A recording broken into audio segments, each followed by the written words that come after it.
Karas mo ito mga ka-antrip, iti-testing na ni RS ang ating small solar setup. Hey guys, magandang umaga. Guys, iti-testing na natin to. Gamitan muna natin ng maliit na battery. Pero ang totoong battery nito is 2SM.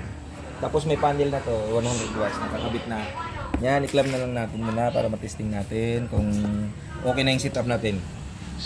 Bago natin i-deliver. Ito guys, ito sa panel. Pero bago natin pag ganito guys, ang unang i-on natin is battery. Yan. Baterya sa gitna.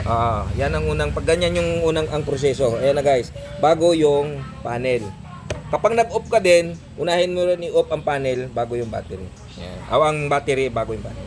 Yan na guys, nagcha-charge na, nagbi-blink. Yan. Ito guys, pag ganito yung battery, lead acid ng gamit mo, dapat isetting mo to ng B1. Ito.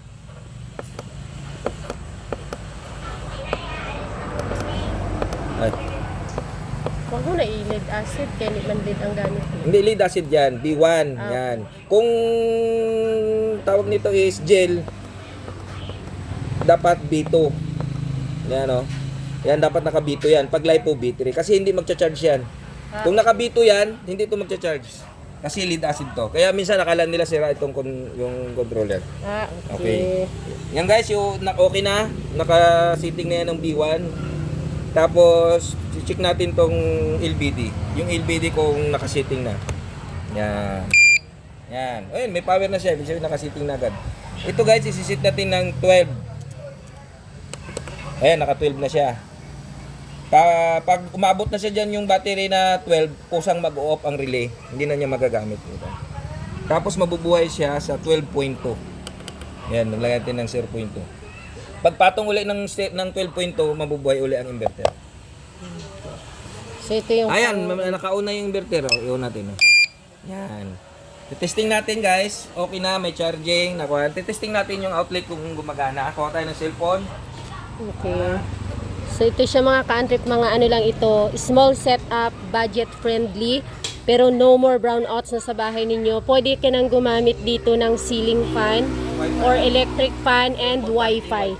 Yung pinaka-importante dito mga ka-antrip, lalo na sa mga may wifi, para hindi masayang yung ano nyo, kaka-brownout, kakabayad nyo sa wifi, dapat may solar po kayo. Kami, naka-solar kami, kaya pansin nyo kahit ma-brownout, nakakapag-upload ako basta may signal lang. Charging.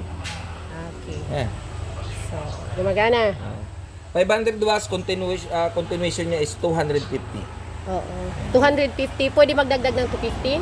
Hindi, Ano ibig sabihin? pwede mong gamitin. Okay. 500 watts siya, pero hindi mo pwedeng gamitin ang 500. 500 watts, hanggang 250 lang. And then yung solar panel pala mga ka-antrip, ay pwede ka ditong mag-upgrade ng battery ng panel na 200. hanggang 200 Pwede mo watts. dagdagan pa ng isang 100 para Oo. mag 200. Kasi ang ating controller at ang ating Is ay 20 watts daw. oo, 20 amperes. naka-design siya hanggang sa 100 200. hanggang sa 200 watts na solar panel. Okay. Okay. Okay na? Okay na guys, ready to Pick up na ito. Ihatid ko na lang Hatid na lang kasi ang battery na nandun una na kahapon binili nila, dinala na. para ma-testing ko agad yung battery nila nito. Okay. Okay guys, Okay. thank you. Sige.